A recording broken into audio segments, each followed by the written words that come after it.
What's up YouTube? Angel here with Empyre Comics.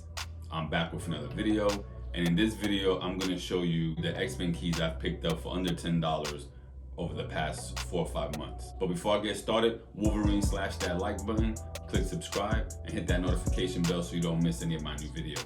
Again guys, these are all books that I've picked up for under $10. So if you're interested in any of these first appearances, go out there and get them now before they get hot. Alright, and the first one I have is Uncanny X-Men 148, written by Chris Claremont. This has the first appearance of Caliban. He's a mutant with the ability to sense and track other mutants. He already made his first appearance in X-Men Apocalypse and in Logan, but maybe he'll come into the MCU. And the next one I have is Uncanny X-Men 154, written by Chris Claremont.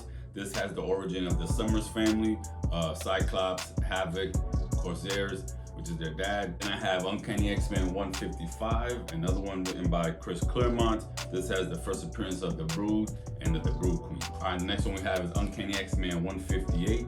This is another one written by Chris Claremont, and this one is the second appearance of Rogue. Then we have Uncanny X-Men 169. This has the first appearance of Callisto, the first appearance of the Morlocks, and Kitty Pryde changes her name to Ariel.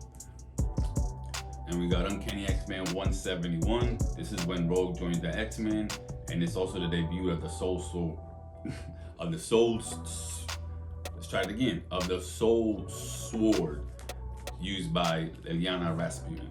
All right, and the next one we got is Uncanny X-Men 176, written by Chris Claremont, drawn by John Romita Jr. This has the first appearance of Valerie Cooper.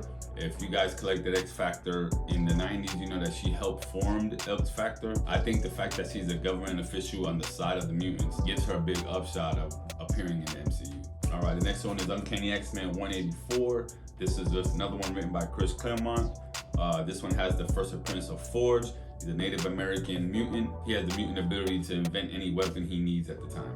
And given the fact that he's a minority character, it gives him an extra push to appear in the MCU, in my opinion. All right, the next one is Uncanny X-Men 191. This has the first appearance of Nimrod. He is an advanced sentinel from the future. All right, the next one I have is Uncanny X-Men 193.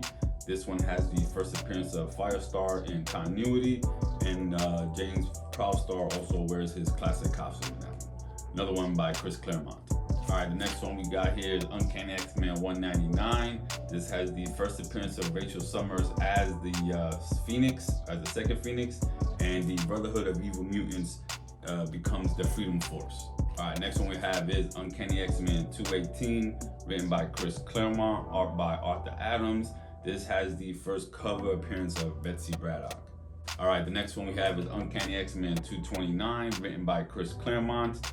This has the first appearance of the Reavers, the first appearance of Crime Lord from Madripoor, Tiger, and the first appearance of Gateway.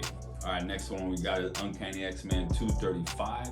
This has the first appearance of the Island of Genosha, which we all know that's big in X-Men lore. For that low, bypass it up. All right, the next one I have here is Uncanny X-Men 248. This right here is the first Jim Lee art on the X-Men. Jim Lee is one of my favorite artists, so when I saw this one, I had to grab it. I was shocked that you could still pick this up for under $10. All right, the next one we have is Uncanny X-Men 256. The Mandarin has a new assassin and her name is Psylocke. This has the debut of Psylocke's classic costume, the first Quanin as Psylocke, and Mandarin right there on the cover. And also written by Chris Claremont. All right, the next one I have is Uncanny X-Men 275.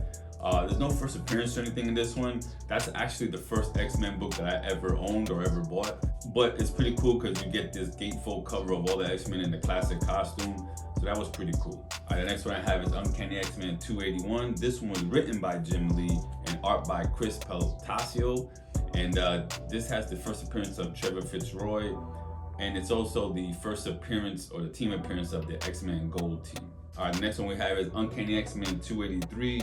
This is the first full appearance of Bishop, but you can still grab this in your back bins for like $7, $8. All right, and we got Uncanny X-Men 287. This one tells the origin of Bishop and also when he joins the X-Men. All right, next one we have is Uncanny X-Men 299. This has the first appearance of Graydon Creed. This is the son of Sabretooth. He is an anti-mutant activist. If you watch the X-Men animated series back in the day, he played a role in, I believe, the first season they could bring him into the MCU as an antagonist to the X-Men, you know, against all the mutants and whatnot. All right, next one I have is Uncanny X-Men 300, this beautiful holographic cover, which they did a lot in the 90s.